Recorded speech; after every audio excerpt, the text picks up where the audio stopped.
I'm about to call him. Here we go.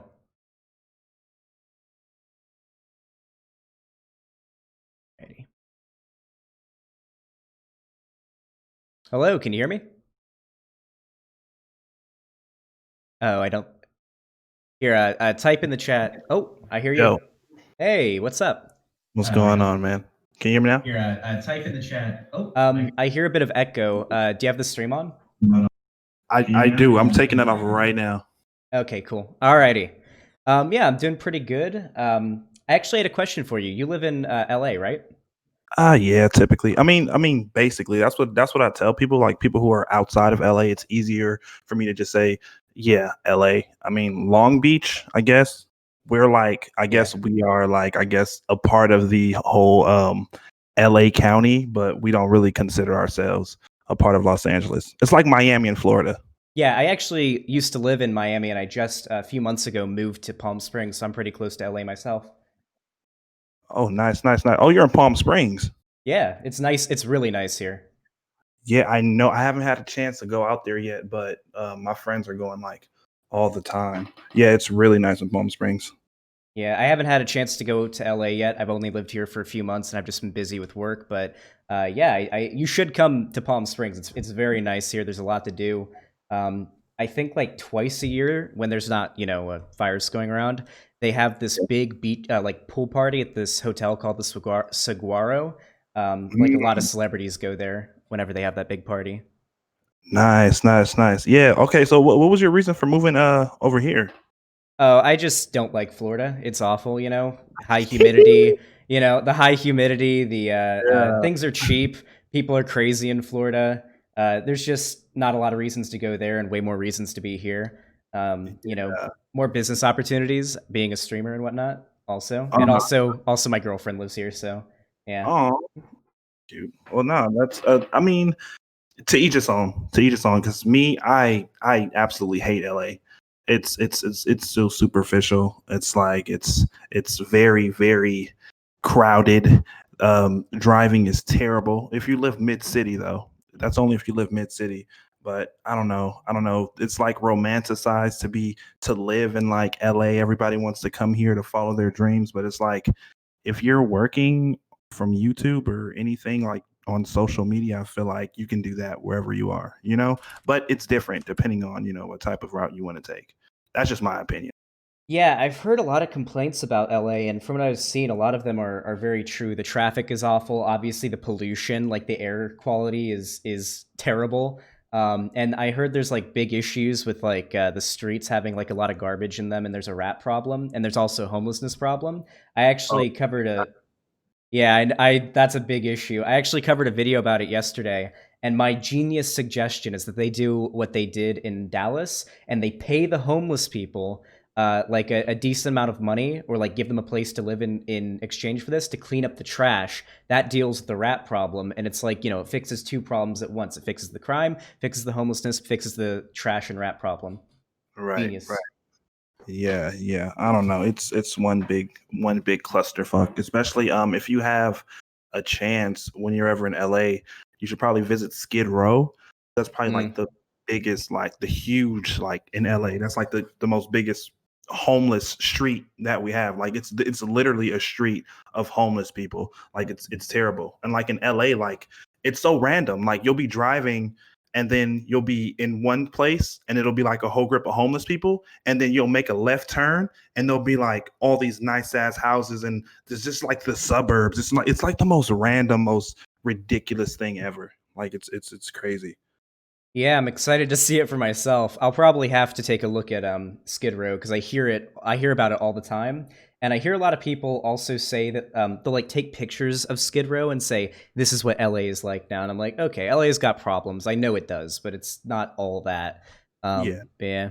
Um, well, yeah. Small talk aside, what did you want to talk about? What kind of made you stumble across my channel?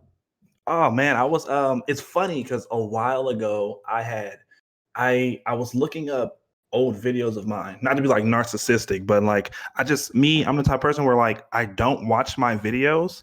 So sometimes like I'll go back and be like, okay, well let me see something real quick.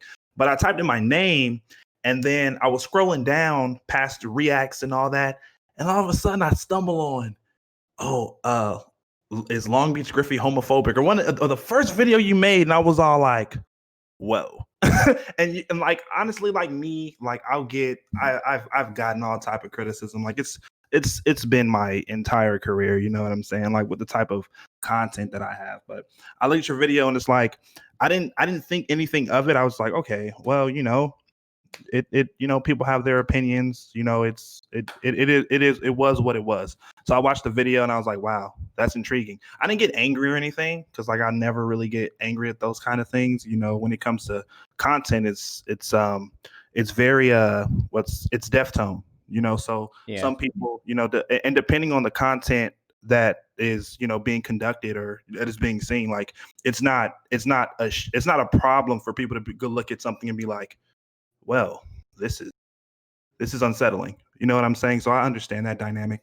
But yeah, I seen the video and I was like, oh, okay, well, that's interesting.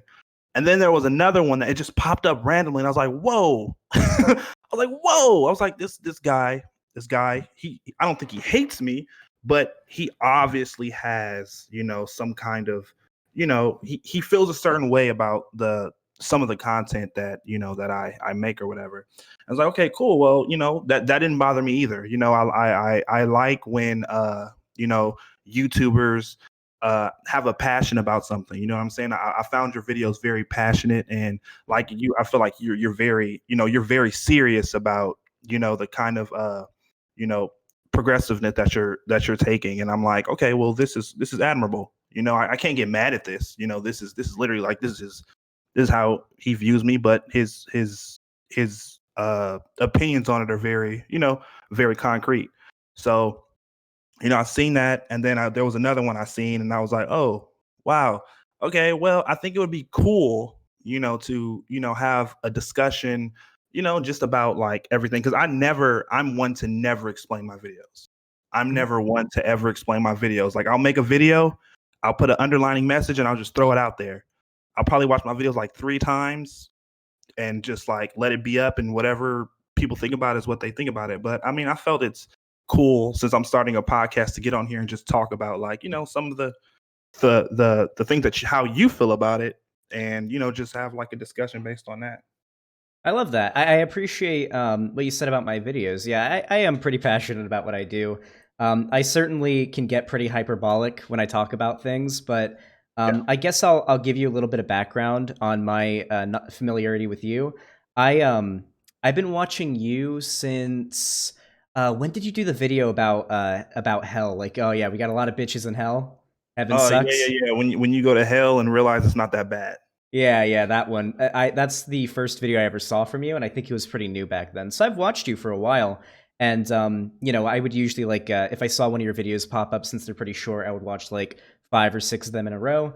And around the beginning of last year, I started getting into political content, and I was just like watching some of your videos, and then I saw one about like transgender people, and that's a topic I talk about a lot on my channel. I feel like a lot of people are misinformed about that topic, because like Yeah. most people's familiarity with trans people begins and ends at Caitlyn Jenner, who says shit like the hardest part of being a woman is figuring out what to wear in the morning. And most people that are like super into this topic really hate that.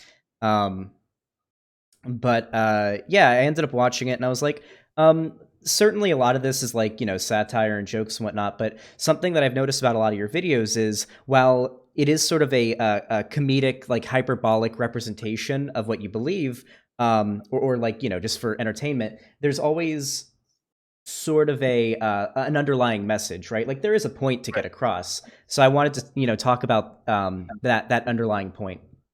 Right. Yeah, yeah, yeah. See, there's been a lot of, oh, I uploaded that video and they literally tore me apart on Twitter. But I mean, that was when early on, when I decided to be more active in Twitter, and I was all like, you know what? Let me just post this video. And basically, all my videos have an underlining message. Sometimes it's very hard to explain to people what the message is, because it's just so like, a lot of people, they don't want to have discussions. They don't want to talk about it. Like if I just came out of nowhere and I was all like, you know what, I want to talk about this. Me, if I cared about cancel culture and decided to like, you know what, I want to apologize, but I don't apologize about anything when it comes to satire. But I know we can get into satire a little later. But the whole transgender video, it's basically transgender, the woman being the woman, obviously, and the cop really representing the ignorance behind um, knowing about transgenders. You know what I'm saying? Like just trans people. Sorry about that. Just knowing about that, and it was just like, as you can tell, like the aspect of like the whole cop thing, just being like, oh no, well, you're a woman, you're this, you're that, da da da da da, and it's like that's not what it is. But it's just the cop was just representing everything ignorant, with what goes on in the trans community. You get what I'm saying? It was like not only that, but of course police brutality. Because at the end Yeah. of the video, he shot her and And then was he like, calls "Oh, dispatch, and the yeah." dispatch is And, like, we'll blame it on some other minority. Yeah. and that's the thing. It's like when he said that whole bit was basically about how trans people are being killed, but no one cares. You get what I'm saying? Like no one cares about what's going on in this community. You get what I'm saying? So Yeah. that was basically what it's about. And I add little little aspects to it, and like little things like them saying like crazy things like the most lady boy nigga bitch. Mhm. That's very disrespectful, and it's very like whoa. But I only add these little things in here because I produce a lot of like dark kind of satire. Mhm. It's dark satire. So I'm making a point, but I'm making a point in the most dark way possible. And by me doing this, it does kind of set off a little like kind of like an agenda kind of thing. You know what I'm saying? It kind of makes it look like I'm picking and choosing sides when I'm literally not. You know what I'm saying? I'm putting things out here, and I'm just like, what is the word that I'm trying to classify it as? Like, I'm just putting things out here, and I'm just like making it what it is. You know what I'm saying? Yeah. Like, so that was my whole thing on the whole transgender video. Well, this may surprise you, but I am probably the leftist leaning, like biggest SJW you could possibly imagine, and Oh, I I get canceled know. by Twitter constantly. I don't know, like if you've seen my Twitter, if you name search me, I'm getting called transphobic, racist, like every possible thing on the book. As left leaning as I am, I still get canceled by Twitter, so I think we can relate on that one. But I did want to talk about like your overall political views. So you said earlier that the point of the when a transgender gets pulled over video was to sort of highlight through like a really dark satirical lens the idea of like police brutality against trans people, against black people, and how it's sort of like scoffed at by society. Yeah, it's kind of like the cop kind of represents the ignorant side of what like trans issues. Does that make sense?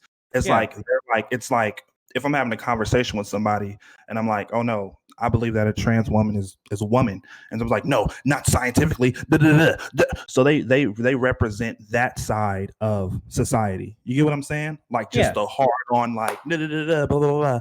But it also brings in that aspect of police brutality as well. Because at the end of the day, like he is a cop. You get what I'm saying? Yeah. So I just try to tie that into what I was doing. Yeah, not only that, it's actually that is a real issue that exists in the real world. From what I've looked at, from the data I've looked at, trans people, I think it's like 54% of trans people have been found to have experienced police brutality, or it's like a 54% chance that if you have an interaction with the police and you're transgender, you're going to have like some kind of brutality done on you, whether it be like being like harassed by the cops, or even assaulted, or try to get arrested or impeded on like some kind of false like bullshit. So Right. that is like a real issue that exists. I was actually curious, where would you say your political views are? Like, where would you put yourself if you were to, drop somewhere on the political spectrum? Oh man, man. I was waiting for my podcast, but I guess you get the exclusive.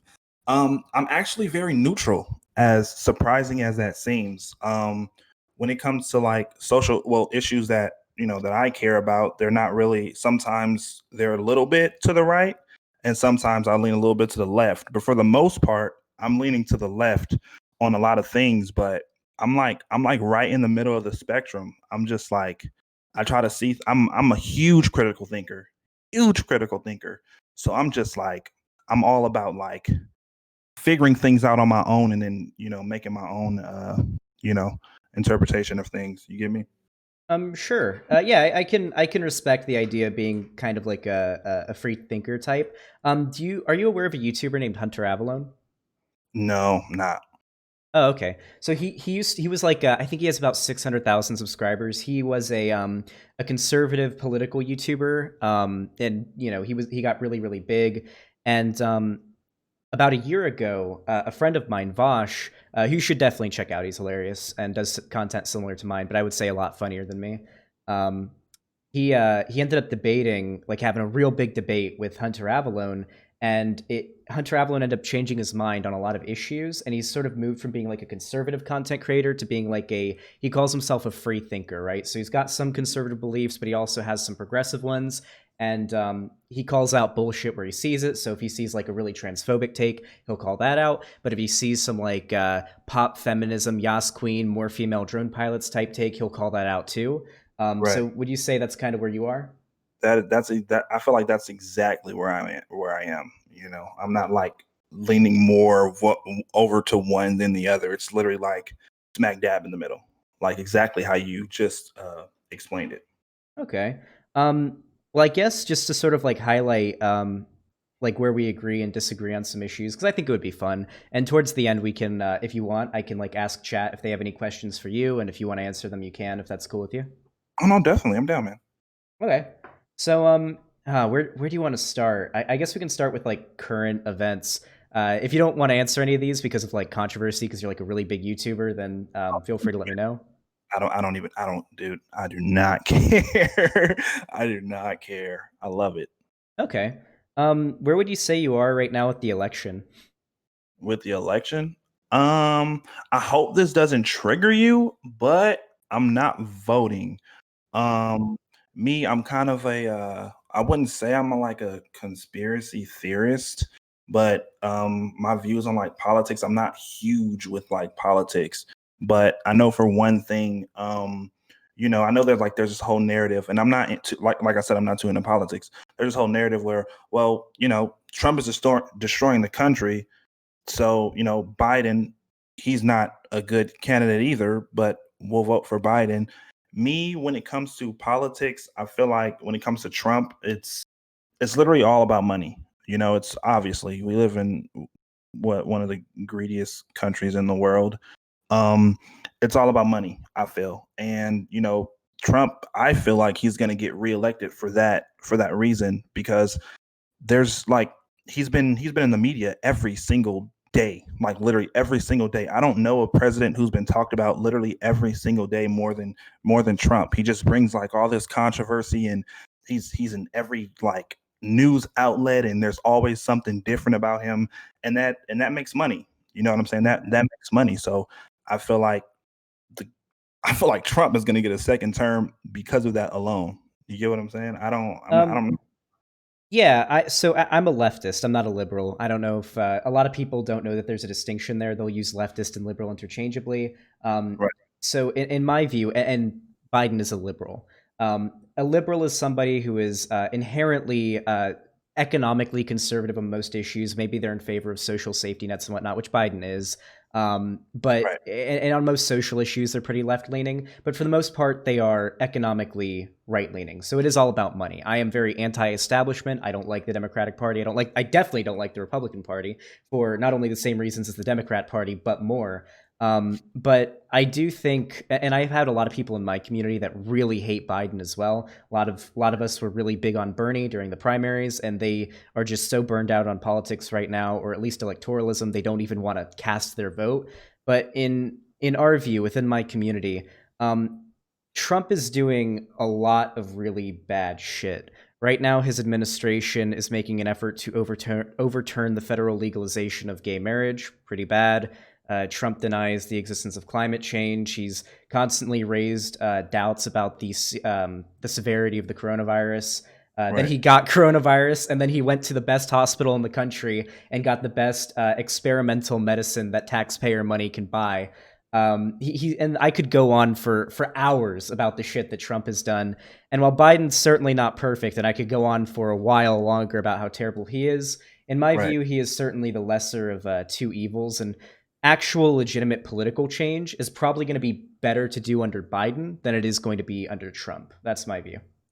Right, right. And I don't dispute. I mean, I don't dispute what you're saying. I mean, I think Trump is definitely not the best choice, but undergoing, our economical climate, I feel like, he's Trump is going to get elected for the reason of, you know what I'm saying, like because of who he is and how much controversy that he brings to, the media and stuff like that. So that's my take on it. I'm not, you know, not disputing that. I make a lot of jokes that Trump is just trolling.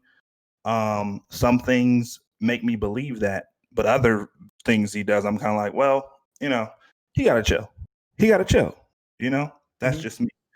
So I mean, I don't dispute that, Biden would be a better candidate. I can just speak on what I feel will happen, in the election. You get what I'm saying? Yeah, I understand that. For a lot of people, I feel like they're gonna not vote because it doesn't feel like there's much fundamental difference, and it's just like not really gonna affect you. Thankfully, I can say, at least from my side of things, that it does not look like Trump is going to win. Like Biden is way out ahead of him on exit polls and projections right now. A Right. lot of people said the same thing in 2016, but like Hillary did not have nearly the lead that Biden does. I think Hillary at the highest had around a 4 point lead in the projections, while Biden has, I think, last I checked, 17 or 18 points. So it doesn't look like Trump's going to win because most of the coverage of him is extremely negative. And like, I don't know if you've noticed this lately. Trump doesn't feel like he has that energy he did in 2016 anymore, does he? Like back in 2016, he was funny. He was like really like energetic and Yeah. kind of like a meme, but now he's kind of going for like this. He's like he's low energy now. Have you noticed that? I have not. I have not. Me, I'm not like I told you, I'm not really like into politics. So, the most of the things that I see are just things that are just like that just come on my timeline or things that I'll just see like on TV. You get what I'm saying? Like I'm not like a Yeah. leftist, so I'm not really into it. Like I'm not like, you know what Trump did this morning? You know what I'm saying? Like it's just I'm here for the ride, man. I don't. Sound like that might come off as like, oh, this dude doesn't care about the future of his, and that's not at all what I'm saying. It's just like I'm not. I can't. I don't know. As a person of color, I just feel like it's different for me. Hmm. I mean, like, are you aware of when Trump has been like, do you support BLM? To a certain extent. Like you said, like I'm in the matter. I'm in the middle. You know what I'm saying? There's a lot of things about Black Lives Matter that's just kind of like, mm, but then at the same thing, like being like literally like experiencing actual like what actually goes on in the Black community is like those are the things that I can be like, okay, well, yeah, some things need to change. But then when it gets like political, then I'm just all like, what is this? You know Well, what I'm when saying? well, wouldn't talks about like police brutality and the relationship between the police state and the black community is that's like inherently political, right? Right. Yeah, Yeah. you have a Well, so the argument I was going to make about a big difference between Biden and Trump is that at every turn in regards to BLM and whatnot, Trump has claimed that they are rioting and looting and that they are crazy leftists that want to destroy the police. And from what I've seen, for the most part, and Biden says that he wants to do this as well. The main thing that BLM seems to be pushing for is police reform, and this is something that Biden supports, which is something I'm hoping if he gets elected, he'll push through, which it seems like he might. right. The idea is to essentially fund the police, or at least take funding away from the parts of the police that you know are, we don't really need that much funding into. I mean, there are entire precincts that are paid more than the entire military budget of countries. It's insane. There's actually a chart online you can see of that. It's wild. I think the New York City Police Department has more funding than like multiple. I think they're like first world countries. Like it's crazy. The idea would be to reallocate funding to things like body cams, new divisions meant to specifically deal with certain issues. Like if there's an instance of like, I don't know, like somebody with some kind of mental illness is having a mental breakdown, you don't want to send an armed cop with a gun who has an itchy trigger finger to that altercation. You want to send social workers and people who are trained professionals to deal with these situations, and that seems to be what both BLM are advocating for and what Biden seems to advocate for. So I think that like that alone is a huge issue, and then we've got other issues like climate change, the voter suppression that Trump is trying to engage in, trying to kind of, doubting that the election could even be valid and non fraudulent if he loses. There's just a lot of shit that Trump has done that is so evidently worse than Biden. I feel like the simple act of just casting your vote, like you can do it by mail even, it just doesn't seem like that much work to do to try to make things marginally better or even significantly better. No, no, no. I definitely hear you. Circling back to police reform, I feel like it'll definitely, I guess, as in terms of, I guess, when it comes to laws and things, I guess it'll make it a little bit better. But speaking from experience, this might come a little anecdotal. Is like there's also things in my community because I'm from Long Beach, typically, LongBeachGriffy, Mhm. and I was pretty much raised in the hood, and there's things that you see where it's not even it's not just things that cops do, it's things that my people do as well. You get what I'm saying? So I mean, they can pass these laws, but a lot of things that people don't really take into consideration is the kind of intentions that my people have, because we're not 100%, what I'm saying, like gang members and shit like that. We're not 100% like in the politics, or just because a law is going to be passed, like they have intentions, they do things, they steal, they rob, they kill, they do things, you know what I'm saying? So it's like there's a gray area when it comes to police brutality, and that comes with the black community. There's a lot of like underlying ignorance that comes, like a lot of people, they're gonna a lot of my people are gonna hate cops until they die.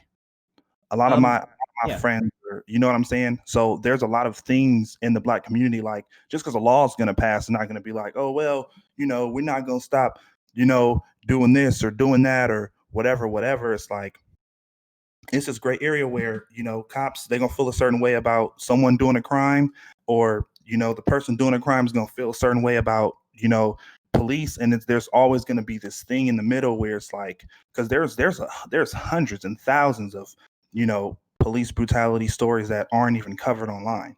You get what I'm saying? There's tons, thousands of them. You know what I'm saying? And there's Yeah. also things that people do in the black community that's not going to be covered, that about cops getting killed. I mean, I feel like for something to change, it has to happen inside the community and not just be talked about on the internet. You know what I'm saying? People only care about what's being talked about and what's trending on the internet, but there's like a lot of things that's actually happening inside the community.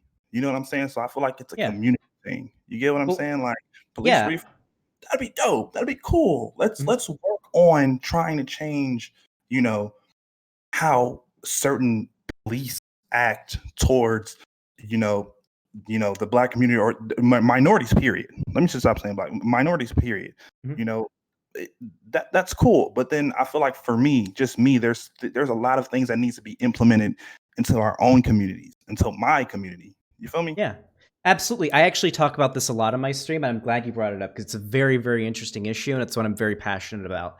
So, just implementing police reform so that there's less like police brutality being done from cops onto people of color and whatnot, like the whole broad like non-white people in America, isn't Right. going to solve the problem. There is going to probably for a long time be an inherent schism between black people and cops in this country. This is existed for a while, and it's probably going to exist for a while longer. And when you talk about like crime and stuff like that in the black community, this and this is like a sociological thing. There is an inherent causal link between poverty and crime, and this isn't exactly a hot take, but the majority of black people in America are poor, um, close to or below the poverty line, which in America is very, very low. The poverty line in America is not being able to pay rent. That doesn't include being able to pay your bills to keep the lights on, being able to take your kids to school every day, being able to keep food on the table. It is not being able to pay your rent. That is how poor the majority of Black people in this country are. And I think that the way we solve problems like this, that we get rid of the crime, we get rid of the poverty, and we get rid of this big social schism between the police and the Black community, or just people of color in general, is by eliminating the problems that cause the crime, that cause the police to engage in the way that they do. The biggest Oh, example of this, oh, sorry, what? no, 1,000%. I'll just agree with you, 1,000%. Oh yeah, I think, and I have some suggestions. I think the best way that we do this is we do not fund schools based on property taxes. Right now, the way it's done is if you live in a shitty neighborhood and you're zoned for a school in or near that neighborhood, your school is funded by the property taxes of that shitty neighborhood. So you've got money, very small amounts of money going to that school. So if you're living in a shitty neighborhood and you're growing up poor, you're going to a shitty school where you're going to get a poor education. And so, you're probably not going to be able to get a good job. It's going to be really hard to get into college and work your way up in the world. Some people do it, but the exception does not disprove the rule. And so it's sort of like a cycle. If you end up going to a shitty school and you grow up in a shitty neighborhood, your parents don't have anything to give you, you don't inherit anything, you're probably going to be poor. And if you're poor, you're probably going to commit crime. So I feel like, nipping the problem in the bud there is a really good place to start. I mean, for example, like segregation and redlining ended back in the 60s and 70s. Like that was not that long ago. There are people whose parents are there are people who are my age whose parents literally couldn't buy property in certain areas because the bank said you're Black, no, you can't do it. And property and homes, things like that, are the number one way through which families inherit wealth. It is called generational wealth. I feel like acknowledging a lot of these issues and solving them is the best way that we fix these problems between this, like police reform and dealing with the poverty and whatnot faced by people of color in America is like the best way to solve this problem. Right, right, right. I mean, you basically touched on everything I was about to say. Like the reason, of course, these areas are so high in poverty and so high in crime is because the history that it came from. Um, I was I'm pretty sure I'm pretty sure Crowder. Mm-hmm. Uh, Crowder, he's for me. I used to watch him back, when he was talking about like all the feminist stuff. But he one thing that bothers me about him, he's very like, I don't know if he says a lot of things for like shock value, but he had this take on like, America isn't racist, and Black people aren't oppressed at where they are. And I'm glad that you actually acknowledge where the history had came from. Like, well, why are Black people in poverty, and why da, da, da, da. And I mean, you said it, like the whole segregation thing, and like the whole, like, it's like we can't, we've it's like literally like we've been. I don't want to go back to 400 years ago, the whole slavery thing, but it's like, 400 years of slavery, and then the whole 100 years of segregation. It's like we're literally in a whole country that was literally set up to keep us oppressed. And it's like you can't just expect like, oh well, these whole you can't literally, like, you can't put us in a box, rattle our cages, and get angry when you start poking sticks at the cage. You get what I'm saying? Absolutely. Yeah, we're like two generations, maybe if you want to stretch it into like an area where it wasn't enshrined in the law of the United States that, by the way, Black people are lesser than white people. It's really not been that long, right? I mean, I wouldn't be surprised if your parents were alive when segregation was and redlining were a thing. Were they? I mean, my father was born in the 70s and my mom was born in 65. So maybe kind of they probably experienced it, but I mean, not like, I mean, obviously not like my grandma and stuff. Yeah, your grandparents definitely did. Your mom would have been around 5 years old. Around like your mom was around when it was happening, but she was very young, and your dad probably would have still your dad when he went to school probably would have seen like the signs above the water fountain and shit. Yeah, there's a lot of these like really bad systemic issues that we have to acknowledge, and I feel like liberals have a lot of disagreements with liberals. They tend to virtue signal a lot. Like they'll talk about these issues being bad, and they won't provide many solutions. They'll just talk about how bad that it is, and they'll talk about it, but they don't really offer solutions or generally even dig down deep enough to reach the actual root of the problem. There are some, but not most. It's funny that you say that because I literally had this conversation with a supporter. I don't call them fans. One thing about me, I don't call them fans. I feel like that's kind of like narcissistic. But one of my supporters, he said, "Well, I just feel like Black Lives Matter. They're ruining this and they're doing that." And then I asked that same question. I'm like, okay, well, what should they do about it, or what can you give me a solution? You're saying what they shouldn't be doing, but you're not providing a solution. They were like, oh, well, the reason why blacks commit crimes is because well, the They not make having bad choices. yeah, they're not That's having always the talking point. father in the family. Well, another one is poverty.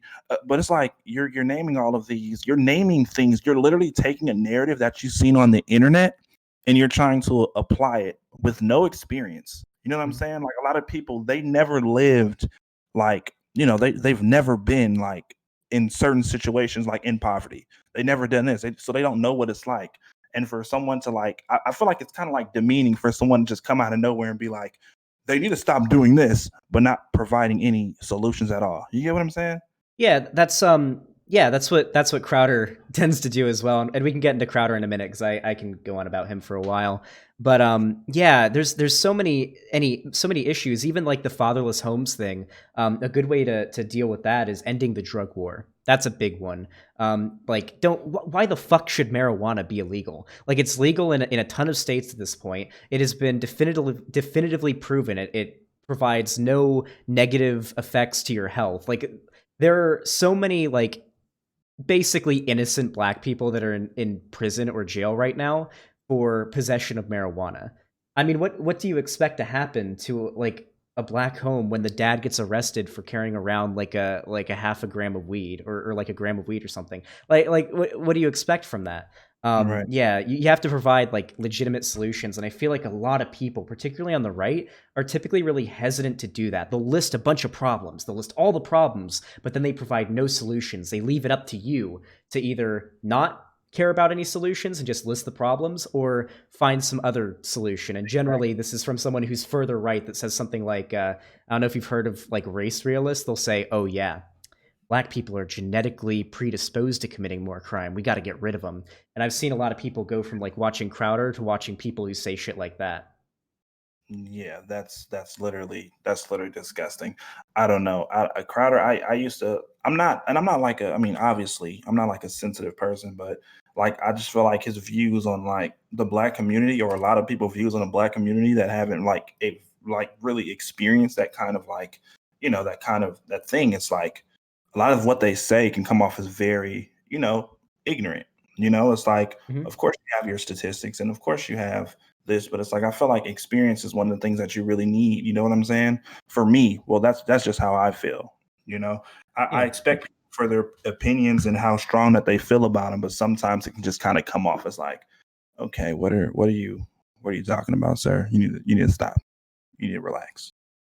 Yeah. Like with Crowder, I think the reason he says a lot of the stuff that he does is because he gets paid a lot of money to do it.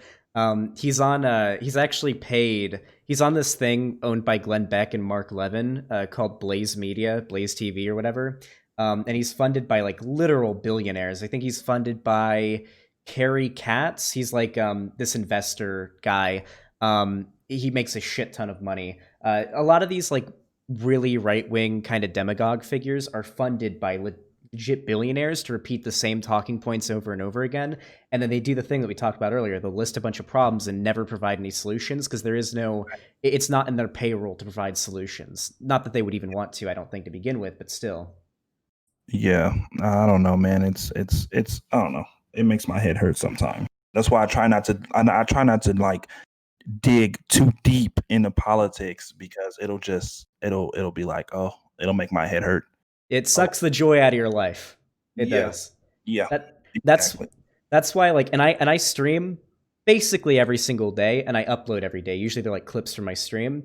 And most of the time I'm streaming games because I can only, it's every couple days I do politics, because if my life was nothing but covering politics, I would be miserable. I would just be drenched in stress. So you got to relax every once in a while and just take your mind off of it. But unfortunately, we live in a reality in which politics affects every waking moment of your life. Even something as simple as brushing your teeth is affected by whether or not the ingredients used for your toothpaste are currently being tariffed by some other country, and so now your toothpaste is more expensive. Like every facet of your life is affected in some way by politics. Yeah, yeah, definitely, definitely. Um, I had a question, but I kind of forgot. Oh, okay. Did is did you did is there did we was I feel like we were tying back into something, or did we? It was just this is where we're Mm. at in the Oh, conversation. I we were Or we're just sort talking. of like, yeah, we're sort of just like branching off into different like political views that we have, because I'm Oh, really okay. curious about like all your opinions. Yeah. Did I answer your question though about what Yeah. what political stance that I'm in? Yeah, you did. You're more of like a sort of center leaning, like free thinker type. Like you got some conservative opinions and some more left leaning opinions, depending on what the issue is. Yeah. Um, I'd actually like to talk about something that I know we both agree on, um, to sort of like break things up a little bit. Um, you're aware of like the stereotypical like more female drone pilots, like feminist type, right? Yeah. Yeah. I'm very familiar with the feminists. Yeah. So there's a very big distinction. I talked about it earlier between like liberal progressivism and leftist progressivism. I find that when liberals do like when you have like a liberal feminist, they tend to be very virtue signaling. Like the more female drone pilots thing, they'll talk about how great it is that there's like a like a main character who's a woman in some big corporate funded new Star Wars movie or something like that. And it's Mhm. like these really aren't the issues that need to be talked about, and they No. tend to be very obnoxious and annoying. And as a leftist, I find that very, very, very obnoxious. And I run into these people a lot, and I argue with them, and that's part of my stream as well. I argue against the left at this point just as much as I do the right. You know, so Yeah. I feel like we can sort of agree on there. And I find that a lot of people will see like these videos, these crazy, like, I'm sure you've seen these before, like where like some pink haired like feminist has like a mental breakdown in public and throws some shit or something like that. You've seen that? Yeah. Yeah, these like feminists typically are of the liberal persuasion. So I can assure you that here on the far left, the leftists, we don't pull that shit. We don't stick to the surface level issues and talk about eh this character, there's not enough female characters in this movie. We Oh, typically talk about like legitimate like systemic issues that need to be acknowledged. yeah, that shit is so annoying. Like honestly, I feel like it's funny because everything that you're bringing up, literally I have conversations about all the time. Damn, I'm probably a leftist. Fuck. Maybe, Like yeah. literally, I was literally having a conversation with someone, and we were talking about literally it was about it was the damn scene in no spoiler. I don't know. Have you seen In Game? Yeah, I talked about it too the other day. I saw that tweet. That damn scene where it's with the female characters. It was like Mhm. this whole like sequence where the camera lines up, or oh, we'll do it because I guess I they had to get the Infinity Gauntlet to Stark, and it was literally like all the female uh superheroes in the movie had like this whole sequence where it was like they were running with the and it was like, why was this needed? Like this wasn't, this whole setup did not even have to be the thing. Literally. What's her name? Brie Larson. Who did she play? Captain Damn, Marvel. Captain Marvel literally could have took the whole gauntlet all the way. Like there, you didn't need all of these women to do this, and it's like that agenda being perpetuated over and over and over again. It kind of gets. I don't know if it gets tiring to other people, but for me, it's like I get it. Like we get it. We get it. But I don't feel like these are the issues. You know what I'm Yeah. saying? I feel Well, like it's too much. Like I know that, you know, there's of course there's oppression when it comes to certain, races and women and stuff like that. I get that. I really get that. But why do we have to keep seeing it over and over and over and over again? It's like Tyler Perry movies. I know my people are oppressed. Why do we, or just the black community in Hollywood, period? I'm so tired of seeing movies about police brutality. Like that I don't need this. Like, we don't need this. This is not, of course this is the problem, but now I feel like you're kind of capitalizing off of something that's a real issue. You get what I'm saying? It's really, it's annoying. It's annoying. It Abs- makes me very angry. Absolutely. Like, for the ironic thing is, though, for that one scene in Endgame, and I cringed in the theater when I saw it. I like, it was obviously like very on the nose, and like, wow, they're getting in your face with it. Like, none of these characters have ever met before. They have no reason to do this, like, within the story. It's really awkward. But Exactly. the funny thing is, for one, all but one of those characters were all side characters in all those movies. They were patting themselves on the back for fucking nothing. These were all side characters with like 20 minutes of screen time max in all of their movies. And on top of that, you just know that sometime during the production of that scene, some like secretary behind the scenes at Disney or Marvel Studios was getting groped by some CEO dude in a suit, or getting like sexually getting her ass slapped while she's walking down the hallway. You just know. Oh my God, it was so cringe. It's so bad. It's so bad. But I mean, I'm glad you cleared that up. That leftists aren't, the whole liberal kind of. Okay, okay. I've now it I'm understanding that leftists and liberals are not the same. Like, because a lot of people kind of like equate the two. So I Yeah. mean, I'm understanding what the whole liberal aspect is. So I definitely learned something about that. Yeah, it's I feel like, and I honestly don't blame you for not ever having already known that difference, because a lot of people just don't, and I understand. I didn't know it until I really got into politics, so it's completely understandable. You might be surprised, but I actually used to be, when I was a teenager, like a pretty far right, and because I got into like these videos, and I would watch them, and I started off with these videos that would just sort of be making fun of like the crazy like feminist freakouts, the SJWs and whatnot, and I'd be like, yeah, these people are ridiculous. Like, I was a liberal back then, but I was more of like an edgy George Carlin type liberal, and Right. I would watch these videos and I'd be like, I mean, I'm all against racism and like sexism, like if it actually exists, but these SJW people are like freaking out. Are you aware of like Shoe on Head? No. Oh, she's like a big, back in the day, she's really big now, millions of subs. But back in the day, she was one of the larger ones. She would do these types of videos. There was Chris Ray, he did the same. And I found myself going from watching people like that would just sort of like make fun videos, making fun of people having mental breakdowns in public or doing this kind of cringy liberal id poll type shit, or identity politics type shit.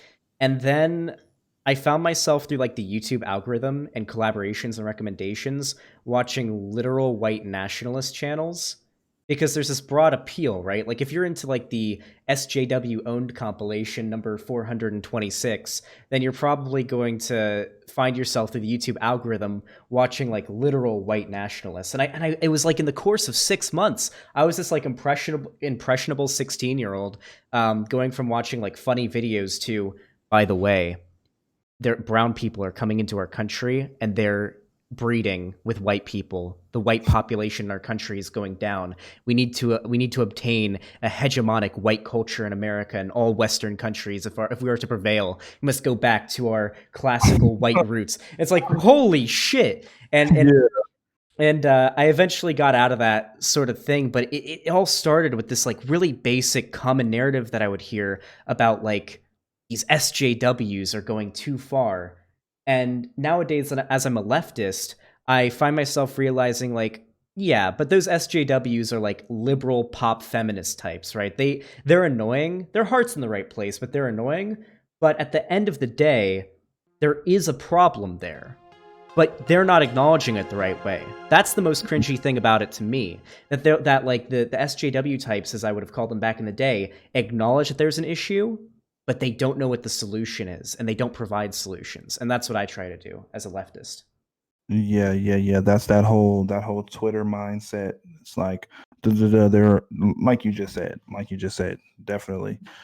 Oh, okay. I wanted to talk about I actually want to talk about the video about the just it just recently that you just made a video about. Well, the last one that you had a debate with the whole when you're I guess when your child wants to transition. Hmm. Yeah, so I mean, like, what are your whole views on that? Like, when it comes to age, what would you think the right age would be for a child to transition? All right, I really love this topic because I feel like a lot of people aren't super aren't super like informed on it.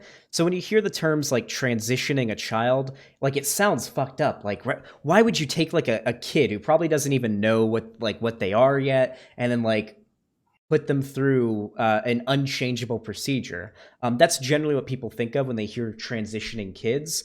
But it's a lot more complicated than that. So, all of my opinions on this, I'd just like to clarify. I've got an entire research document to back it up. If you're interested in my sources, I can send it to you. All of my opinions when it comes to these issues are backed up by the overwhelming consensus of the scientific community. This is the consensus, right?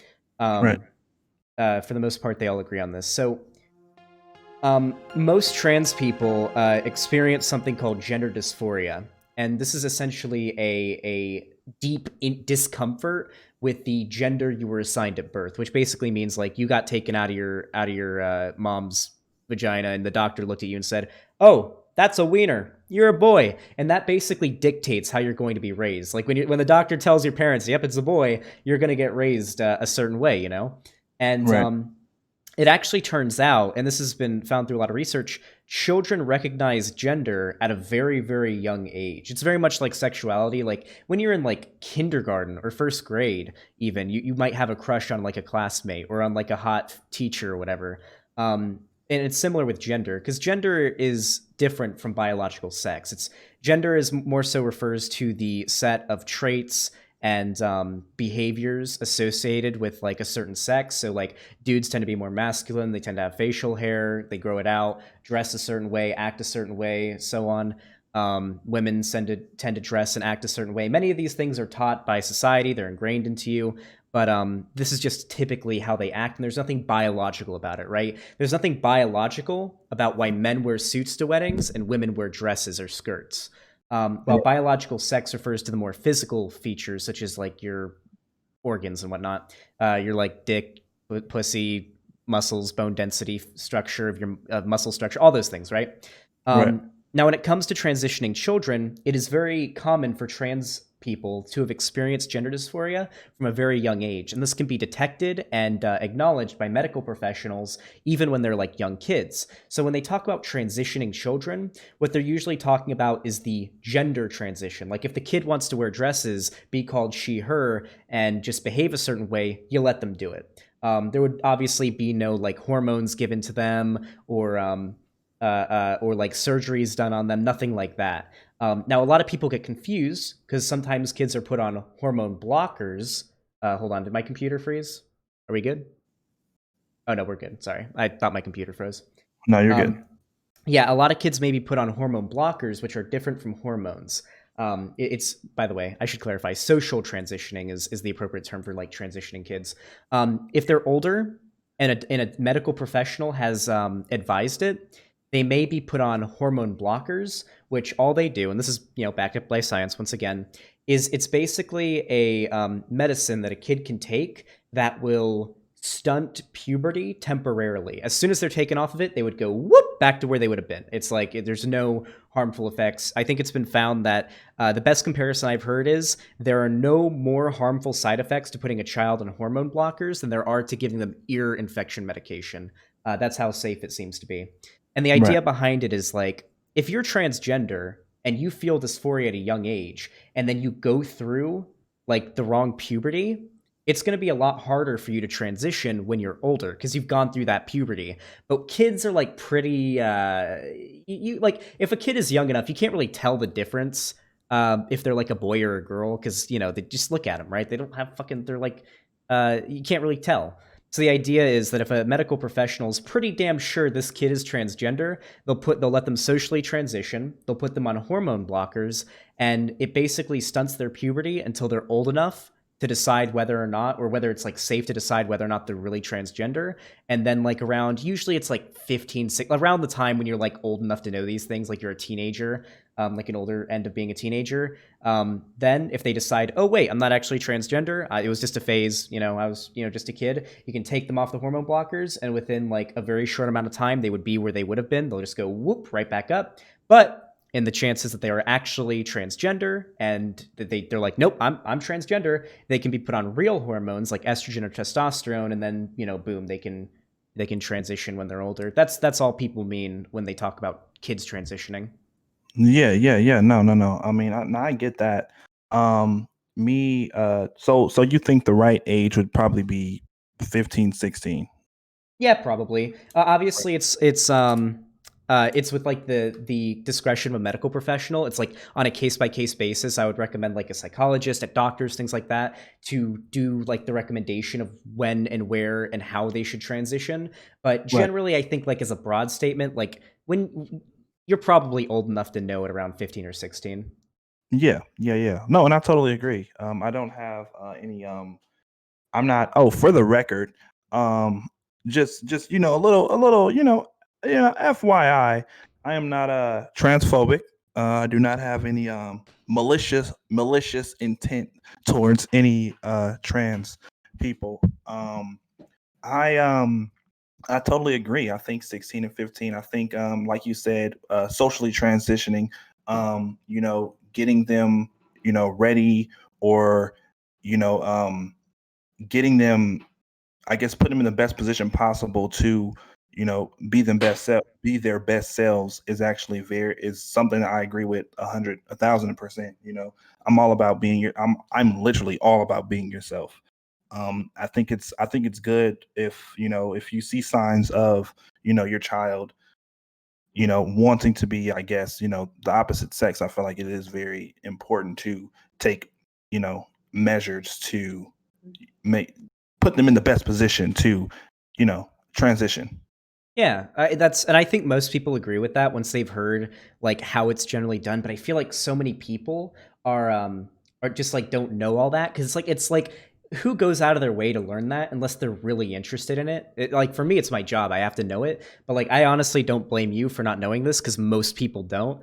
And I should clarify, in my videos that I did responding to some of your videos, I don't know if you how much of them you watch, but I think I probably like acknowledge that I don't think you like have any hatred at all in your heart for trans people. I just felt like maybe you were like misinformed or just didn't know about this stuff, because this is generally the take of most people who don't know a shit ton about these issues.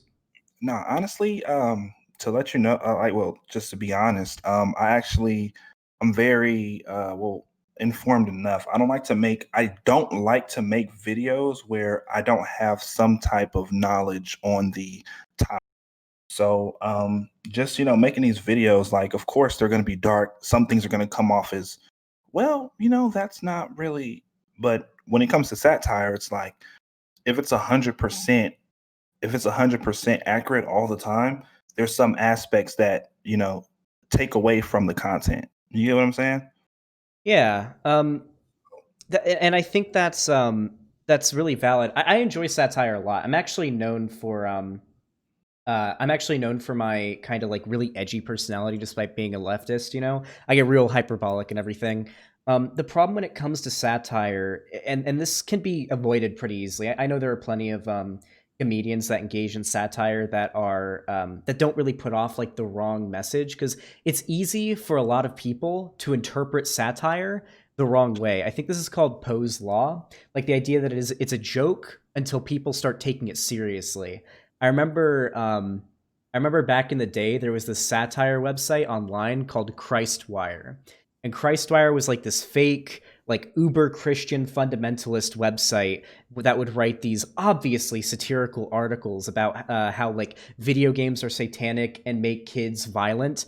And I remember reading one of them that was like, oh, GTA 5 made my kid into a violent monster. He was playing the part of the game where you're driving down the bridge chasing after the stolen boat, and then he kept on dying, and he got really frustrated and said, this is so hard. And I heard him getting angry. So then, to see if it was making him want to steal, I poured him a glass of orange juice, but I made it so only the orange juice in the bottom was his. And if he wasn't into stealing, he would have only drank the orange juice in the bottom, but he drank all of it. That's how I know it's making, like, it was so obviously satire, but people believed it. There were actual fundamentalist Christian, like, mom groups, like fucking Y mom groups on Facebook, sharing that shit around, thinking it's real. And Mm. and there's always that issue with satire, and I know it's not completely avoidable, right? But I feel like when you have like a massive audience, there's always going to be this issue where if the satire isn't clearly like not reflective of your beliefs, it may make people in your audience believe that's what you think. Oh no, definitely. See, and that's I feel like that's one of the key factors of me. I feel like that's one of the best things about myself. In a lot of my videos, I don't know how many you watch, but I always apply, depending on what the topic is, I always take two narratives of that topic. So a lot of people, they're always like, wow, well, I don't know how this guy thinks, or I don't know what, I don't so that can be detrimental, but at the same time, it's like, you're just like, well, damn, I don't know what he thinks. I don't. So it kind of keeps it like a mystery. You know what I'm saying? I don't like to always just give like I don't like to feel like I need to explain myself or like be like, oh well, yeah, this was a joke, or this person is this or this person is that. But sometimes I want to, because a lot of people, I'm pretty sure about 60% of my supporters are very ignorant. They're very like they're Kind of very normies, right? yeah, they're kind of like, oh well, you know, yeah, yeah, fuck trans people. I'm like, whoa, hold on. That's not even what's going on here. You know what I'm saying? But a lot of people see it as a joke. But literally, a lot of my videos, I don't even like to be humorous. I just like to do satire. I just like to make fun of things that I just don't like, or certain aspects I like to take and just be like, oh, this is interesting. Let me provide a twist and do this or do that. But there's a lot of people out there that just all like, yeah, yeah, Yeah, I yeah. remember I read the comments of that video, and there were a lot of people like, "Oh yeah, trans people are fucking, they're crazy. They're freaks." And in the comments I was like, "Oh shit, there are people who, if this is satire, which I couldn't know 100% because I can't, like, when I watch your videos, I can't see into your head. I've had to talk to you to learn your opinions. A lot of people legitimately thought that the message of that video was fuck trans people, and they were like, "Yeah, Griffey's with us." And I was like, "Oh shit." You know? Yeah, no. A lot of those comments were just all like, "Whoa, dude, you need to relax." You know what I'm saying? Like other people didn't. Other people took it with like a grain of salt. Like, "Oh, this is just this is content. This is wild." A lot of people thought it was funny, depending on what type of dark humor was given. But me, like, I'm just like, I haven't watched that video in so long. Literally, like, I don't watch any of my videos. I don't watch any of my videos. I Like, can't watch any of mine either. yeah, like I'll literally make a video. The only time I watch it is after I'm done editing, and when it's on my social media platforms to make sure there's no glitches or lags or whatever. But that's why I'm like making a podcast, because like I actually want people to know like my actual views on things, and not just think that I'm just out here like with this malicious intent to be like, what, fuck trans, fuck white people, fuck Mexicans, when that's not even the case. Because a lot of people can look at me and just see like, oh well, this is just satire, this is just like whatever. But there's a lot of people out there that's just like, there's a lot of people out there that are they're just they're ignorant. Yeah. Yeah. I actually I was curious if you've ever heard of a term called Poe's Law. No, I have not. When you said it earlier, I was all like, I was low key in the process of looking that up. I was like, Poe's law, what is that? Yeah, so Poe's law is it's not like a philosophical term, but it's a term that basically I'll just read like the Wikipedia thing. It's only a few sentences. Poe's law is an adage of internet culture stating that without a clear indicator of the author's intent, it is impossible to create a parody of extreme views so obviously exaggerated that it cannot be mistaken by some readers for a sincere expression of the views being parodied. And so Mm, this has been a term around for a long time because there's been like unironically like you could do the most uh, insane parody of a person's beliefs, and people will still think that's what you believe. And I think there are ways to deal with it. Can I actually give you an example of a video that you did recently that I think you did like really well with this on? yes, please. So I think it was called the government making up the coronavirus or something. Like it was pretty obviously like a joke. And Yeah, you've got like the three government guys, and he walks in, he's like, "I got a crazy idea. Let's yeah, shut down Disneyland. This dude's fucking crazy. Let's shut down everything." Like it was yeah. really obviously like satire. And I don't think anybody would have seen that and assumed, "Oh, yeah, he actually believes this." And even like later on in the video towards the end there was a funny joke where you're like, only sociology majors and psychology majors are gonna be mad at that one, or good luck with them getting a job somewhere. And then you look at the camera and say, "That was a joke." You know, you whisper that at the camera. That was pretty good. I like that video a lot. I think that's a good example of you doing satire in a way where it was like, I feel like that was obvious enough that while some people in your audience are like you have 2.6 million subs, some of those people in the audience are going to think you're serious, but I don't think most people would come out of that video thinking, "Oh yeah, Griffy thinks that the virus is a hoax that it's made up by the government to shut down Disneyland." Yeah, yeah, yeah. Nah, definitely, definitely. Yeah. I mean, there's a lot of like, dull people, but then there's a lot of people that like understand that it's like, like I said earlier, like they take it with like a grain of salt. Like this whole Post law thing that you came up with is like very, very interesting. I think from the transgender video, I try not to make it all about. I try not to make it all about. Give me one second. Give me one second. I got you.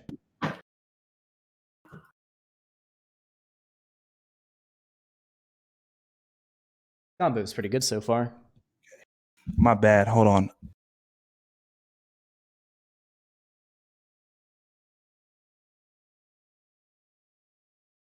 I'll mute for a moment while he's away.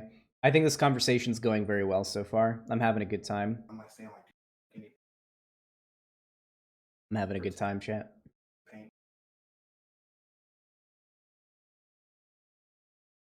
Talk about season the means of production. We'll get into the socialism memes towards the end, okay? That's like you want to like work your way down to that kind of stuff, you know? You don't want to just like throw that out right at the beginning. Making up for the Destiny Can you debate. paint it without like touching Let's not talk about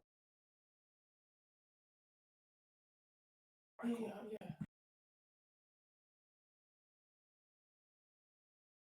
All right. Okay. For sure. Okay. Just let me know. Oh, here. Damn, I probably should have muted this. They're probably hearing this whole conversation. Sorry. No, it's all good. Sorry.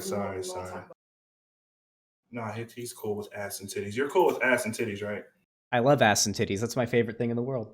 There we go. Sorry, chat. Because I have Grubhub and like whatever, just like order anything. It's like seafood and yeah, so I have lobster. Grubhub, I have Postmates, and I have Uber Eats. Just literally just order whatever you want, anything, and then like, bring my phone back if you want to. Or you just like look through my pictures. Okay. Cool. Okay, I was saying I was on the topic of people knowing and people not knowing. I was talking about Poe's law. Sorry, I was a little off topic. No, it's all good. Yeah, I'm All right. super kind of unprofessional of me. You But getting some food? yeah, I'm getting some food for somebody else. Okay, yeah. Yeah, I had a big. What did you eat for breakfast this morning? I had a nice breakfast of eggs and bacon and toast. My girlfriend made it for me. Dude, that sounds delicious. I went to Jamba Juice because I was doing like a lot of things this morning, but I didn't really have time to eat because I was gonna hop on this because I'm going to Florida in a couple of days to celebrate a birthday. So I was like doing all these odd jobs, running around the house being crazy. And like I finally had a chance to sit down, but I didn't get any food. So I had Jamba Juice this morning. I had a smoothie and a waffle thing. You ever had those little waffle things from Jamba Juice? Like what are they called? I don't even. It's I've like a never little I've never been to waffle. Jamba Juice yet. I just moved to California. You never been to Jamba Juice? Go to Jamba Juice, dude. They have like this little waffle thing. It's kind of sweet. Are you into sweets? Yeah, yeah. Yeah, they have like these little like waffle things. It's fire. I don't know what it's called, but it's delicious. But that's pretty much all I had this morning. People in chat are saying it's like a Belgian cookie thing, like a Oh, waffle. it's so good. It's so good. Have them heat it up. They heat it up anyways, but I think they ask a lot. A lot of people are asking questions. They're like, "Oh, do you want to heat it or not?" Definitely get it heated up. It's delicious. It's delicious. Oh, Belgian Liege waffles. They're like a sugar waffle. Oh, okay. Yeah, those actually look really good.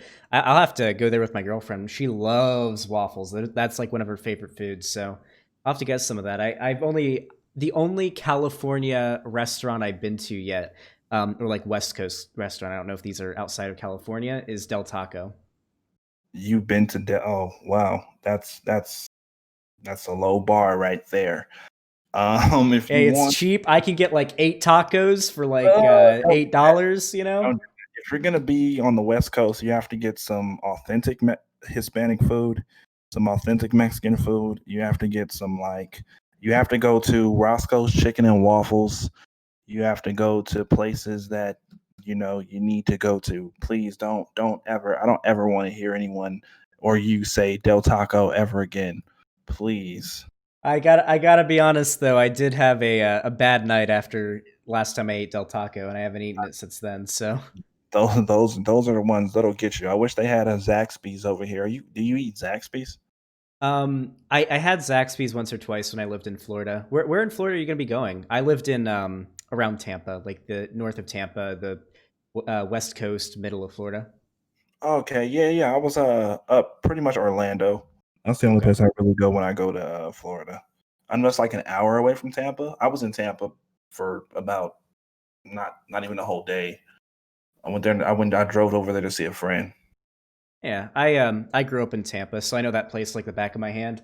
Florida is very overrated, but You said Florida's overrated.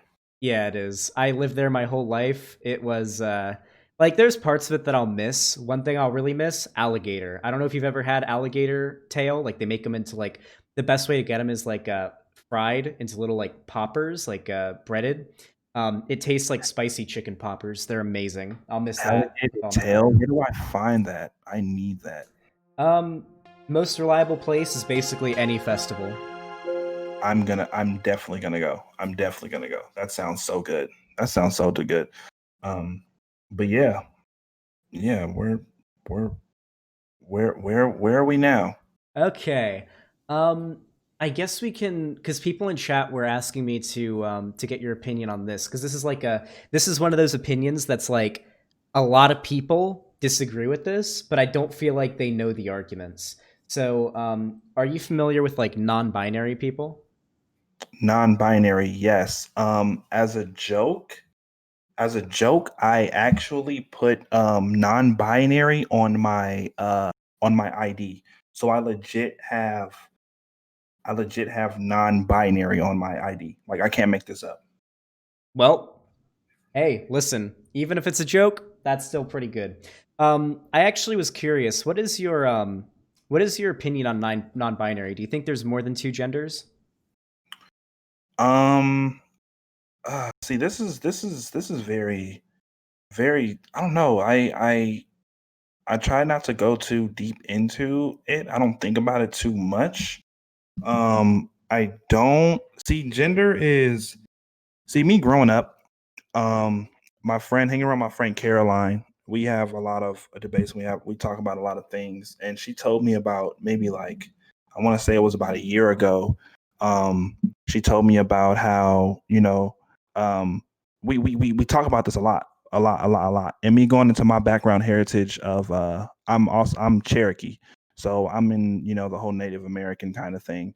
So me just going back into my background and finding out that there were no gender amongst Native Americans. They were just who they were. You know what I'm saying? It was just Hmm. they're just who they are. So going, I guess, like going fast forward, going like here and today, I can't really say because, to think of the idea that there were no gender, it's like I don't really I don't really think about there being more than, the gender that white people said there were. There's male and then there's female and then that's all. When literally the native people, they didn't even have a gender to begin with. So it's like, Yeah, that's actually a pretty interesting topic. So the idea behind gender, and I feel like a lot of people don't know this, but like biological sex and gender are two different things. The idea gender is what is called a social construct, which doesn't mean it's not real. It means that we made it up. It's like money or language. You know, oh no, we created I talk it. about social constructs all the time. All Yeah, the time. okay. Yeah, a lot of people like when they hear the term social construct, they think, "Oh, so you think it's not real?" I hear a lot of people say that, so I just like to run through it when I talk to a lot of people about politics.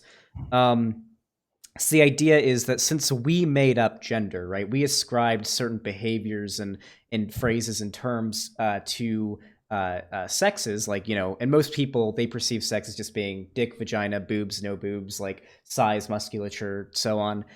That's generally what people see when it comes to sex. So we, at least like Europeans and a lot of different cultures around the world basically made two genders that they ascribe to people with those two outward facing, very obvious sexual characteristics. And this is ignoring the fact that, like, even when it comes to biological sex, the scientific community views sex as more of like a bimodal distribution than like a binary. Like you have male, you have female. It's more so you have masculine and feminine. Right. Even on the chromosomal level, you've got like I think it's 62 different combinations of chromosomes. It's crazy. Anyone who's not XY or XX is called intersex, and that's its own whole bag of a can of worms. And then there's more. But the idea is that there are people who sort of buck society's ascriptions of gender, and they're like, I'm not a man, I'm not a woman, I'm non-binary. And generally they go by they them pronouns. There's some like neo pronouns which I think are a little weird and kind of esoteric, but if someone wants me to say it, I respect them. I mean, why not?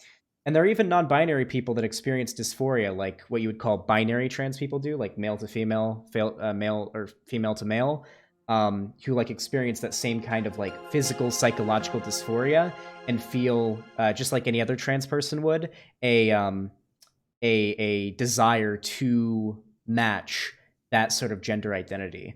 So I Yeah. was really curious on your take on that. Yeah, yeah, no, man. I'm more of like me. If you would have asked me about, just 3 years ago, actually getting into, like, literally actually getting into, gender and all these things. If you asked me 3 years ago, I'd have been like, there are only two genders. That is all. There is nothing else. But just me, just learning what I've learned. It's not even all about like, not even from a political aspect. I mean, but like you said, like all things are political nowadays. Mhm. Just me just learning about my own background and just like growing up and just like getting to like the whole like native thing and being a person of color and just absolutely not really paying attention to anything that a lot of white people say because white people are not really our friends. And I'm not like a whole like woke hotep kind of person, but like let me say that not that white people aren't our friends, but once upon a time white people weren't really the best. They weren't really the best to us. So just knowing my whole background and just I kind of just came to this conclusion and just came to the realization that I mean there's no gender over here. So I mean I don't really Yeah, I so guess the main thing is like a bunch of people kind of felt I know it's like a meme offended when you talked about like the joke of having like they them like non-binary on your license, and I kind of want to talk about like the idea of like offending people, and I think right. to a certain degree um I feel like there's nothing inherently wrong with offending people, but I think it's like what you offend them over that matters. Would you agree with that? Okay, wait, repeat that again. I'm sorry. Oh, like where did I like Like you said, the you said offending them. It was after you said it was after you said you said there's nothing wrong with you know inherently offending someone after that part. Yeah, I don't think the idea of offending somebody is inherently wrong. Um, I think it's based on what you offend them about that makes the difference. Like, I don't care if I say and I don't care if I say like insert game, TV show, anything like that is bad and I hate it, and anyone who likes it's a bad person and they get mad about it. I think that's fine to offend people over. It's funny. It's funny sometimes, but like I feel like there are certain things like where somebody can get offended about something and it's completely valid. Like I don't think it would be fair to just like make fun of them and say, "Ha, you're offended over it," you know? Like if I said something like, non-binary people aren't real, and then non-binary people got mad and offended about it, I wouldn't think that's like a unreasonable thing to be offended about, and I wouldn't like make fun of them being offended. What's your take on that? Oh no, I agree. I mean, I'm not, I feel like, I feel like, mm, I don't know. It's kind of the way you put it is kind of. I don't know. I mean, of course, saying like, well, non-binary people are. I mean, of course, they have a reason to be offended by that. If you're like, well, non-binary isn't real, but I feel like non-binary is a thing. I don't want to. I'm not trying to dispute that it's not or anything like that. Like if I'm not gonna go after people's beliefs and be like, well, you know, you know, Yeah. non-binary isn't a thing, and you there's only two genders out here, and as far as me putting non-binary on my ID, it was an option. Hmm.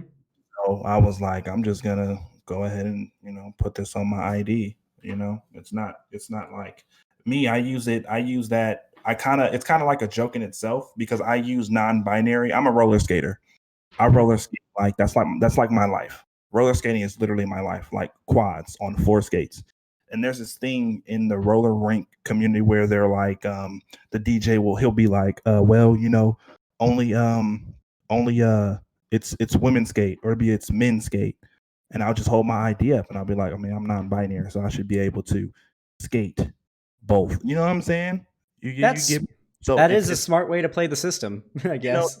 it's kind of making it's also making people aware, because it's like, oh well, damn, what does that even mean? And then I tell them, and I'm just like, it's people that they don't really identify as which or whatever, you know what I'm saying? And they're like, and then now they're like, okay, well, I know that now. And but for me, that's literally all I use it for, and just to tell people that I have it. I'm like, yo, dude, I'm non-binary, so you should probably like leave me alone, you know? Yeah, I think, and I actually want to go back to that skating like gender thing. Like, oh yeah, it's women's skate time. I actually want to get to that in a second because I have some pretty funny memes about that. I think the reason why some people, I don't think they got like really mad, but some people were like, I guess yikes whenever you said that. I think it's Right. because a lot of people view the idea of being non-binary as like a joke, right? Like, I think most people unironically think non-binary people aren't real. So it's really hard for a lot of non-binary people to find, I guess, validity in their very like identity, their very existence, Right. and they kind of feel I don't know what the word for it, almost like infantilized or like they're being made a joke of. But I certainly don't think that's your intention. Um, and going back to the skating thing, I am what is called a gender abolitionist. The idea is like there wouldn't be any societally prescribed like genders. Like women and men wouldn't be expected to behave in a certain way. Like Yeah. individual people would be free to behave, dress, and do whatever the fuck they want when it comes to their identity, and could just do anything. So dumb bullshit like, huh, it's women's skate time, men get out, would not exist anymore. Because why is that even a thing? What do they think, the men are just gonna like fucking knock a woman over and start fucking raping them on the rink? Like, why does that Yeah, exist? yeah, yeah. I mean, I guess it just exists for the. I don't know. I guess I feel like it just exists um for for the certain aspect of women skate a different way. So it's like, let's give them their shine. Let's only give them their shine in this instance. Like, let's make it about them. And it's like, when the men get on, the super hyper masculine men, they get on, they start doing all type of crazy things. So I mean, it's just like you said, man, if I guess it's just one of those aspects that just plays into, like, certain activities, you know what I'm saying, like as far as Yeah. skating, or if it was something else, like. But I mean, I'm with you. If I had a choice, I'd just be like, and for the most part, most skating rinks are doing that. Like they don't say, oh, women skate or men skate. They're just like, couple skate, Yeah. or Like even. Oh no, go ahead. Oh no, you can finish. It's just like a small thing. No, I was just gonna make a joke. I was just gonna be like, the single people getting offended. Like, what do you mean couple skate? Like now you're you're I forgot the word. My brain is so fried right now. But Yeah, you're being discriminatory towards the exactly. single people. I think the like couple skate would be understandable. Like, okay, now the like couples go up, but couldn't you just like find a friend and do it there too? Like, you don't have to be like I don't know.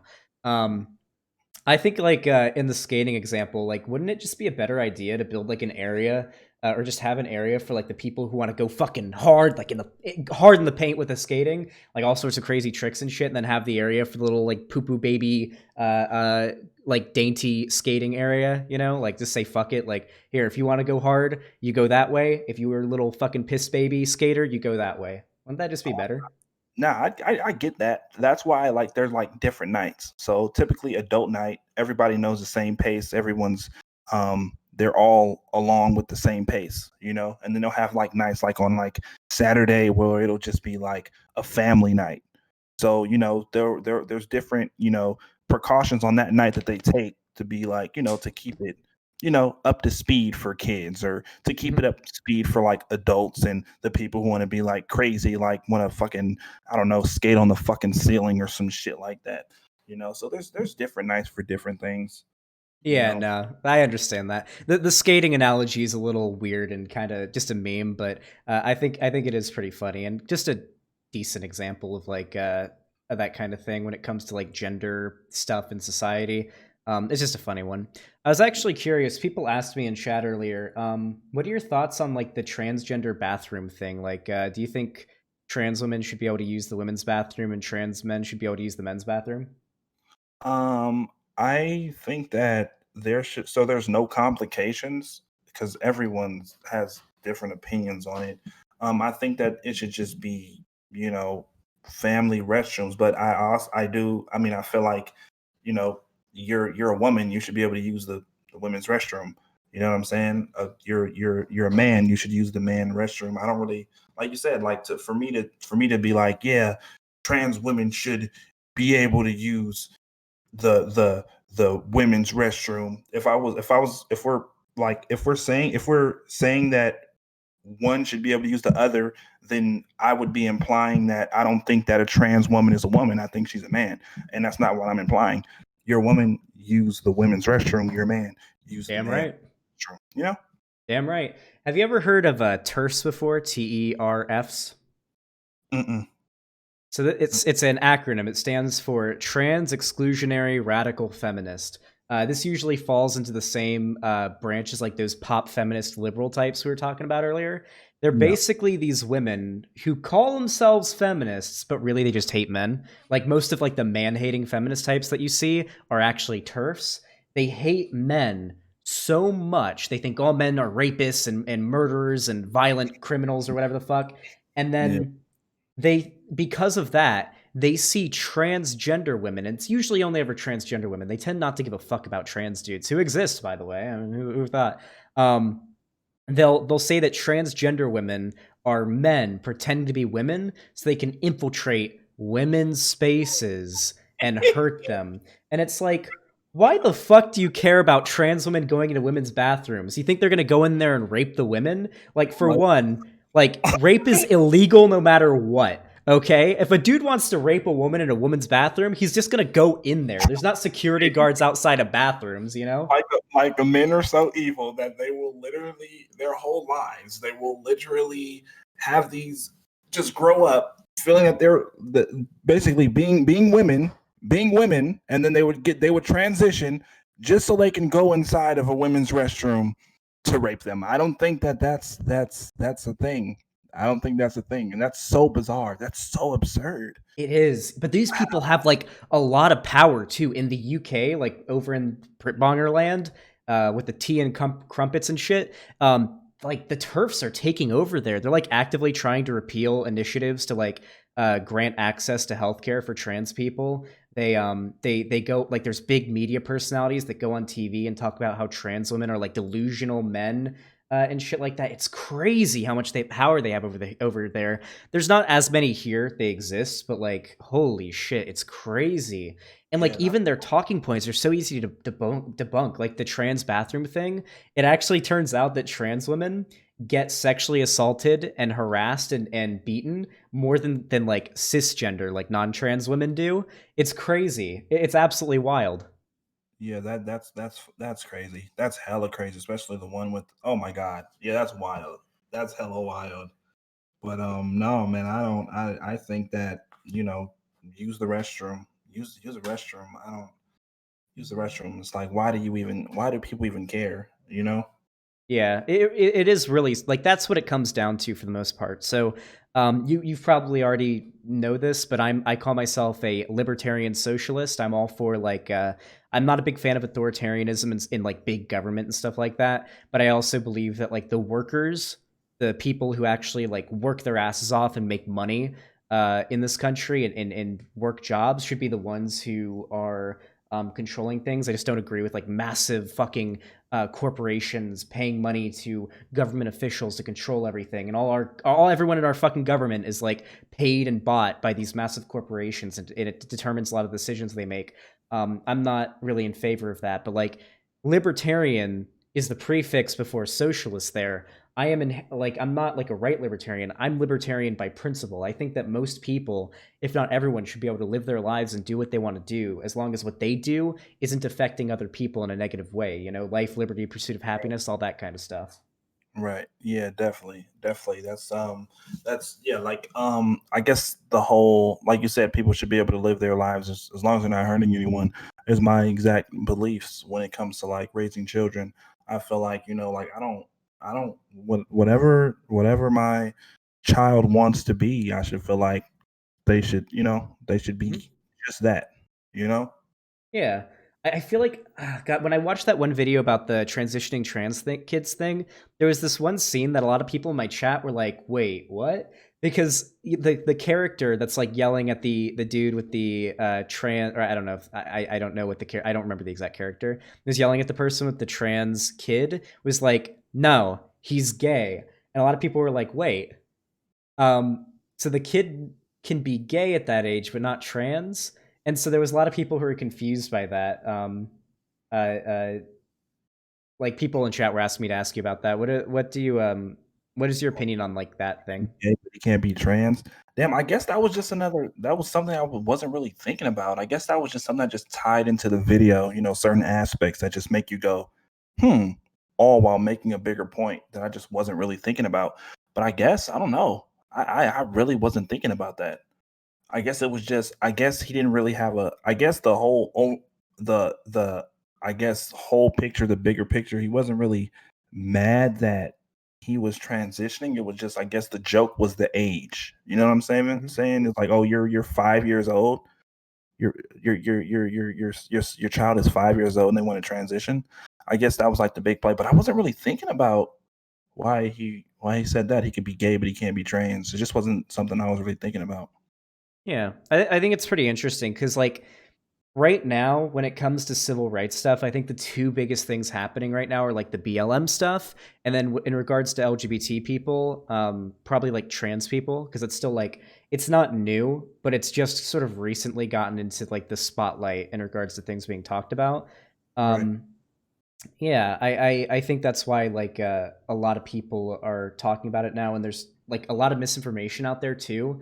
Like there are legitimately like these big right wing organizations that are paid by billionaires and millionaires to disseminate propaganda to people, and that's one way through which a lot of this misinformation spreads, and a lot of it I feel like is done through basically. I feel like there's a lot of opinions that people kind of arrive at without really looking into it, you know? Like if you think about it, like I feel like if most people heard the term 5-year-old transitioning, I wouldn't really blame them if their first reaction was one of like, oh, like they're 5 years old. Why would you like you're gonna make your 5-year-old kid who probably doesn't even know like more than 3 syllable words like change their gender or their sex? It sounds crazy. But then like when you learn about it, you're like, oh, okay, yeah. I mean, it's not they're not actually like doing surgery or anything. It's just like, oh, the kid thinks that they're a girl. All right, wear dresses. I'll call you she, Yeah, her, stuff like that. that was the main thing that was basically what it was emphasizing. So it's basically like, oh well, damn, like it's automatic assumption for the person, but oh, it's surgery. You know what I'm saying? It's Mhm. surgery, and that's from both. That was from both ends of Mhm. the narrative that I was making. It's like, oh well, this full grown man wants to literally turn his child into, you get what I'm saying? I just feel like it doesn't it's not really talked about when you say transitioning. They don't really think about social transitioning. And basically the video was just touching on how it was like literally surgically like, oh, we're going to turn this 5-year-old into, you know, you know, the gender that, well, who they are. You get what I'm saying? That Yeah. was the that was literally like the whole point of like the video, you know. Yeah, well, I should clarify. Some people in chat were asking me to say this. Thankfully, no children have ever been like surgically or hormonally transitioned. It's actually never happened. I think the only actual place where this happened, and it's like this happened back in the 50s. This is actually very interesting because this is how gender dysphoria was discovered, and it was done through a very fucked up way, but it's sort of one of those situations where like the Nazis were awful, but also through their horrible experimentation discovered a lot of crazy shit that is foundational to a lot of the science that we go off of today. Um, Basically, there were these two kids and this crazy mad scientist dude, and these two kids were twins, and I believe they were twins. They were the same age, at least. I don't know if they're identical. And one of the kids had a botched circumcision, and so this crazy fucking mad scientist dude decided to, while this kid was a baby, do surgery on them to make them and then raise them to think that they're a girl. But they were a boy, most likely. I mean, you couldn't have really known, but they were a boy. They weren't Mm. transgender or anything. And the kid grew up, and the kid had dysphoria. It was identical to the dysphoria that transgender people have, only this kid wasn't transgender and had been basically raised as a girl. And when he was actually a dude, and it wasn't until he got older that he was able to get out of that situation and found. And this is how we discovered gender dysphoria, because this is literally what transgender people experience, but the reverse. I feel Right. like that's an interesting story. That's the only case where that's actually happened, by the way. But it's a very interesting story of how we sort of discovered what dysphoria is. Yeah, no. That's disgusting. That's literally gross. But that is a very interesting, for anyone who doesn't know what dysmorphia is. That is very very interesting. I would be pissed. I would be pissed. I'd be like, what the fuck? But but yeah, that's just like the whole, I guess, going back to the whole post law thing. It's like, oh well, damn. You know what I'm saying? It's like, a lot of things can be taken like, okay, well, you know, it can get taken, they won't know if it's a joke if, you talk about these certain things. So that's very interesting. Yeah. Oh wait, people in chat are confused. No, I'm not saying that this happened in Germany. The kid was called David Raymer, by the way, if you're interested in looking into it on your own. This didn't happen in Germany. It happened in Canada. I use the Nazi Germany example because there are a shit ton of things the Nazis studied, and they did it through horrible means. Like they did all sorts of fucking insane experiments on people. There was like a doctor in Nazi Germany who sewed two twin. He was like Mengele was his name. He sewed the like the string in the back of your eyeball. Mm, He sewed the strings in the back of twins' eyeballs together to see if they could transmit thoughts and read each other's minds. So what? Yeah, that's the kind of crazy experimentation the Nazis did. But through that, we did learn like a lot of crazy shit about science. And then in modern medicine and science, we've like built on that. So sometimes, even though certain things are learned through terrible practices, we still know those things now and are like, well, fuck, we learned this through a horrible way, but we know it exists now. So that's how we learned that dysphoria existed. It took like a non-transgender kid being forced to be a different gender, growing up and experiencing horrible suicidal depression and a desire to be the gender that they actually are before we realized, like, wait, this is how trans people feel. Imagine if when you were a baby, like a doctor fucking surgically removed your dick, gave you a vagina, and then you grew up as a girl. The feeling that you would have knowing that you were a dude your whole life, that's how transgender people feel. Mm, that's pretty that's pretty that's pretty sick. I feel like there's a lot of dysphoria in the gay community as well. And that's Well, just well, I mean, don't you think being told your whole life that, you're supposed to marry a woman, and yeah, yeah. you get me I from that aspect. I'm not trying to, like, make well the that two like the same thing, but Well, it's similar, and it's like it's sort of a similar psychological reaction. Like if you're like if you're gay and you're pressured to marry like a woman or a dude, depending on what gender you are, right? Your whole life, that's going to cause you like a lot of problems. But it's not dysphoria. Dysphoria specifically like references like the gender thing, but but no, like it is a similar sort of suicidal, really depressed like desire to be able to be who you really are. So there is do you a not comparison to be made. think could it not be a thing? Could it not be a thing with the gay community, or I don't know if there's like a scientific term or they for just don't like, say it? They just don't say it's dysphoria. oh, people in chat are saying compulsory heterosexuality, basically where I guess it's where like a gay person is like forced to be straight when they're really gay. I guess that would be the comparison, but like the term dysphoria specifically references like trans people. Okay. Okay. All right. Yeah. Yeah, but it is similar. I imagine it's like a very similar feeling for them, but it's like different terms, I guess. But still comparable. Right. Um, Yeah, that's yeah, social compulsion to be heterosexual. That's the full like term. Yeah, it's a really interesting topic. And are there actually any other topics you want to go over before we move on to like the chat asking questions? I don't. Do you have any questions, personally? Because I feel like I Um, think I. I mean, I don't really know. I mean, is there anything else that I've seen that like I take issue with? There's not really much. I guess we can have chat ask questions and we can okay, the first question right there. What is your opinion on capitalism and socialism? I'm not even into like capitalism and socialism, but the most I know about capitalism is, I think it's pretty. I mean, Pride does it every year, when it comes to capitalism, and you know, I think it makes people. I don't know. I mean, I feel like it makes people like aware of certain things, but I feel like it's like not really.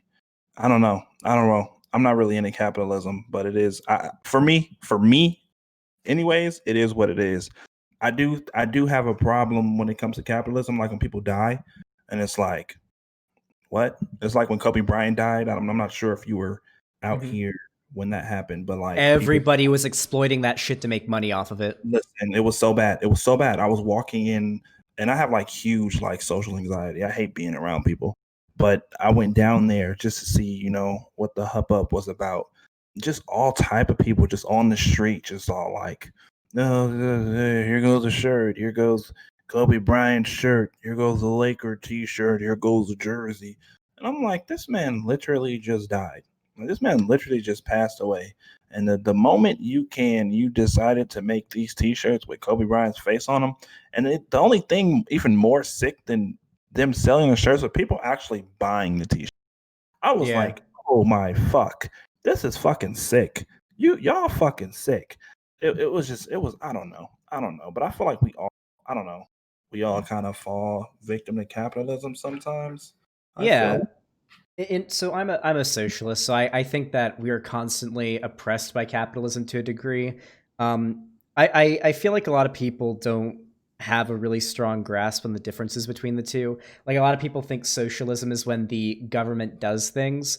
Um, so I guess I'll just like lay out a distinction. Then I'll ask what you think about it. So capitalism, to put it broadly, is the private ownership of the means of production. The means of production being anything from like workers to businesses to the machines used to make a product to the materials used to make a product to the land that factories and stores and whatnot are on. Basically, these things being privately owned by individual people or groups of people, who, like CEOs and whatnot. And at the end of the day, you've got the workers, the working class, like you and me. Well, I guess we're both streamers and YouTubers, but we're still technically working class. But like your average worker who goes to work, fucking does a 9 to 5, maybe even more, and they make that company money, and they get a tiny little slice of that money, sometimes barely even a living wage, if not just not a living wage, minimum wage.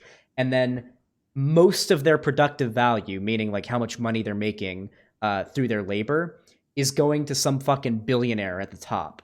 Um, this is inherent to capitalism, and there are other things around capitalism that are pretty bad as well. Obviously, like the monetization of the death of somebody, or like even corporations, and they do the little pride flag on their little logo for a month out of the year so they can make more money, like trying to monetize shit like that, like social movements and cultural things. Yeah. Yeah, and then socialism stands for or means broadly the workers owning the means of production. So the idea is, have you ever heard of a co-op before? No. So a good idea of what things would be like under socialism are currently existing co-ops. Basically, it's a business where the workers own the business. If you work there, you have as much of a stake in the business. You get as much pay. Well, within the like approximately. Like I think in a lot of co-ops, like the managers and the leaders at the business aren't allowed to make more than like 3 times what the lowest level worker at the business would make, and every worker in that business makes the decisions about it. Things are democratically run. Like there's a vote to make decisions about things. Even if you're the lowest rung worker, you aren't getting paid all that much less than the highest rung worker there. You get to make decisions about your business. If you don't like the casual Friday, you can vote against the idea of having that casual Friday. If there's a certain business decision that's going to be made, you get to have a stake in that, no matter what your position in that business is. It's democratically run. The workers are the ones who run it. There are no CEO billionaires at the top. A little bit of the money goes off the top to pay to keep the things running. But at the end of the day, the workers are the ones who have the say, rather than some billionaire at the top whose only job is to make money. Mm. Okay. All right. That's a good. I mean, when it comes to socialism, I'm not. I wasn't really one. I wasn't really sure about it, but okay, I get it. I get it. I would if I had to choose between the two, I would definitely choose socialism. Definitely. Yeah, it's actually really unfortunate, because I feel like when a lot of people think of socialism, they think of like the USSR, like Russia back in the day, or Venezuela, or China for some reason. Uh, and a lot of this is because of something called the McCarthy era. Essentially, this was a time where in US history, you could be imprisoned and arrested and face legal consequences for being a socialist, just for having the opinions that like workers should own the means of production.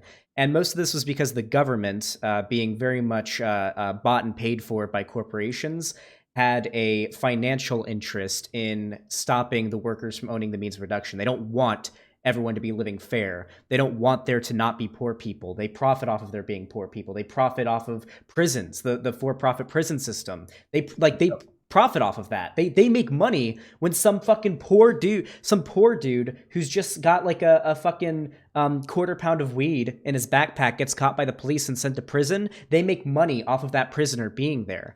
Um, Yep. they had like a huge financial interest in this, and so you had them basically pinning the USSR, which was hardly socialist, considering that under socialism there's not supposed to be like a government like running things. There's like the idea of libertarian socialism is that the government would have very little power, if any. um and you know, the USSR had very strong, nearly dictatorial power over the people. The workers didn't own anything. There were massive famines and whatnot. China, people say China is socialist. I think China is getting like 10 new millionaires every single day. It's actually state capitalist. I don't care what they call themselves. They call themselves the Communist Workers Party of China or something. And they're about as communist as the as North Korea is the Democratic People's Republic of North Korea. You know, um, so yeah, they're communist in name only, and it's sad because so many people think that like socialism is when you have like Stalin running shit in the USSR and there's famines and breadlines, when in reality it's just like, no, the workers just run shit. Like if you're a worker, then you make the decisions at your workplace and your business, and most decisions about how things are done are made communally among the people who live in that area. Yeah, yeah. That that's a lot. That's a lot. You're Oh, it's really educating me. complicated. So I'm like, oh, this dude is sucking me into this whole leftist wormhole. You know, I'm all for it. I'm all for it. I like to learn new things, definitely. I didn't know all of that. That's a lot. That's a lot. Yeah, Um, honestly, I don't blame you if you don't like jump right into like the socialism, capitalism, bad type stuff. You know, it's really complicated, and this is my job, and even I get confused by it from time to time. I basically just gave you like a really surface level idea of what it's all about, as best as I can. You know, I'm not the best public speaker in the world.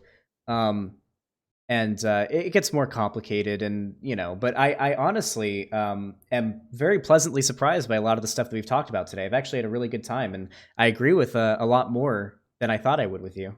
Yeah, yeah. I mean, that's literally how it always is. But it's hard for it's hard to even know, what a person thinks or how they feel until you get to talk to someone, right? It's the internet. It's deaf tone. A lot of people they're not really keen to a lot of things that people put out there on the internet. But like a lot of literally like so many of my views on just a lot of things of a lot of content that I've made are not even my views. And then like when I talk to people, they're just all like, hmm, well, and I'm just sitting here like, I mean, I am not who I am on the internet at all. Yeah, Like, that that's is. Oh, sorry, I'll let you finish. oh no, I was just gonna say that like I'm super, super like social anxiety, all type of just in my room. Like I don't even go anywhere unless it's the roller rink or it's like I don't know if I'm playing the game or something like that. I'm super isolated, super isolated. Well, thankfully, at least in my case, you don't even have to. You don't have to leave the house to be a leftist or even like a progressive. You know, you can just sort of have these views, and you know, like for me, I just talk about this shit online, and I feel like I do a pretty substantial amount to like advocate for my views. I mean, I've had people message me on Twitter and Discord and Instagram and stuff saying like, "Holy shit, I found your content and you explain things so well that like I'm a leftist now. I didn't even know a lot of these things. You educated me on a lot of stuff." And I'm like, "Wow. I'm I feel like I'm doing a pretty good job of like advocating for my beliefs, and I don't even have to leave the house. I just sit here and stream and play video games. This is my job." Exactly. And isn't it just a great job that you could just work at home? You could just make money off of doing things that you just like to do. And that's the idea behind socialism. Like that's one of the things that sucks about capitalism. Like you are forced to grind, to fucking grind. Sometimes you have to work two jobs just to make the bills, you know? And under socialism, the idea is that you would, because you have a say in how things go at your workplace, you have a pretty strong stake in how your business goes. It'll help you take pride in your work and feel like you're doing something that you love. Even if you were doing it under capitalism, you wouldn't have liked it, you know, because you're not doing it because if you don't do it, you're gonna fucking starve and die. You're doing it because you have the ability to search out for a job you're gonna enjoy and that you actively contribute to the success of, not to just some billionaire being able to buy his third private jet, you know. Yeah, exactly.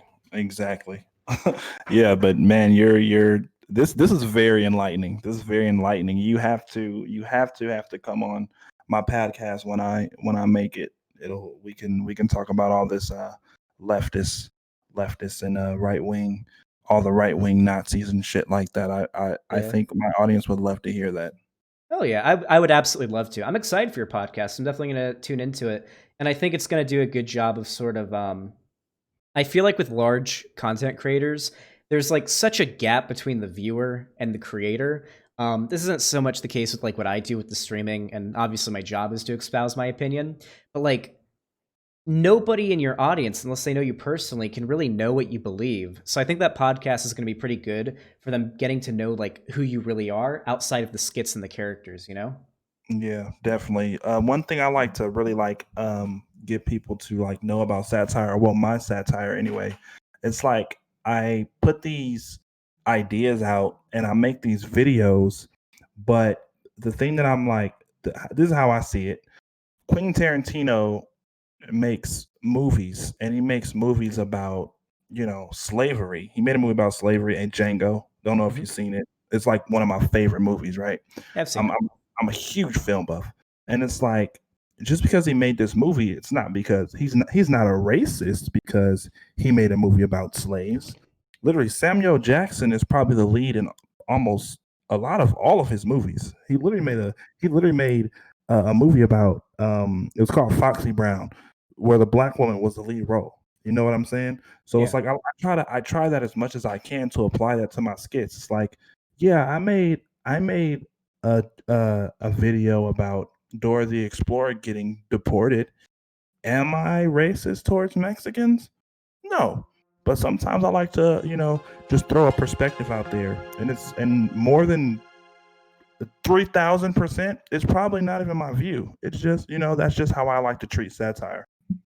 Yeah, I think that's actually that's a really good way to look at it. And there's a lot of really good satire out there. Shit, what was his name? He's this comedian.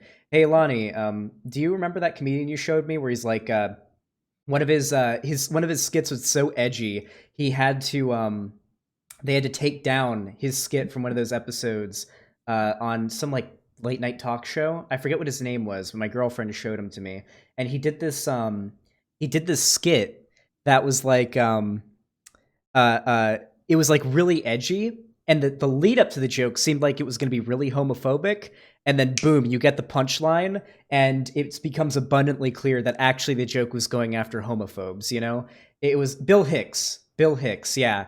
Mm, If you haven't ever heard of Bill Hicks, he's fucking hilarious, and he makes really good satire. The lead up seems like it's gonna be some like really edgy kind of like bigoted shit, and then the punchline is hilarious, and it's like, okay, no, he doesn't actually have this like weird bigoted view, you know?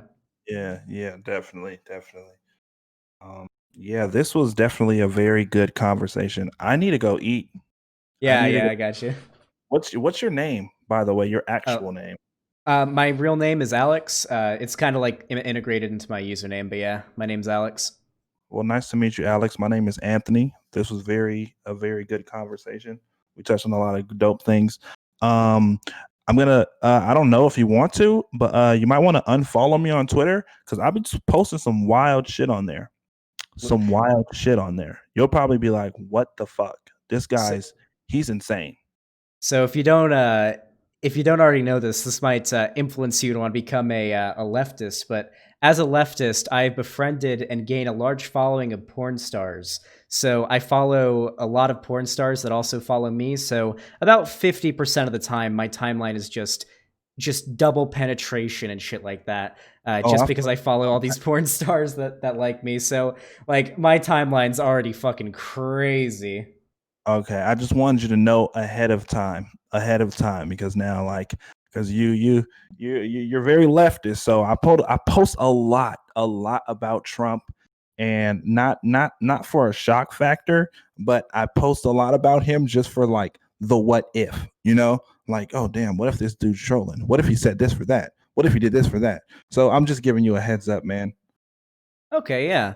I mean, like, if I ever see anything that like I want to talk to you about, I mean, I can just like message you, and I'm like, I like when it comes to like, is Trump trolling? I don't really know if that's like a fair thing to do because he's like the president, right? I don't think the president really does much trolling. Like, I've followed this guy for a while, and I feel like he's genuine in basically everything he says and believes. Not in the sense that he doesn't lie, but in the sense that he actually believes the crazy shit he says. But I don't know. I don't think I'll mind too much. Yeah, yeah, but this was great, man. This was great. Thank you so much for this. Definitely. And just again saying, man, I'm glad that you're a YouTuber that's passionate about what you're doing, man. Just keep on. Please keep going. I'm very I love, smaller YouTubers and just people who just have a voice, you know what I'm saying? Just able to express how they feel and just express their opinions freely. I think that shit is super dope, you know?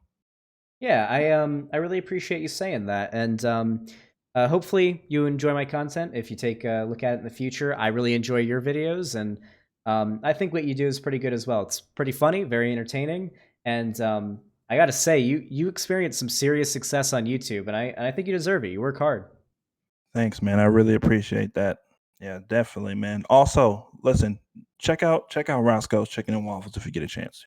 Yeah, Please. my girlfriend's been telling me we got to try that because I've never had it before, and she's like, it's so good. Yes, please do.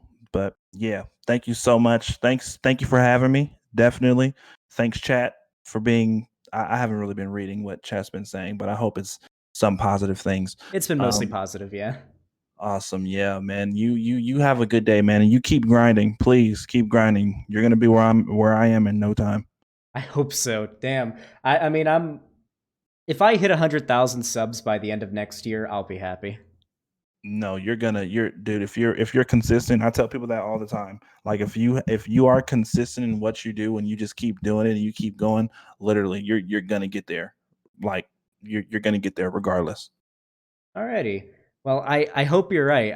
I consistency and hard work definitely pays off. It is the best way to get big on this kind of thing. But do you want to just sort of like shout yourself out before you go? I know most of everybody here knows who you are, but just for the meme. My name is Long Beach Griffy. That's my slave name is Long Beach Griffy. I am actually Anthony. If you guys want to check out my content, you can. Trigger warning.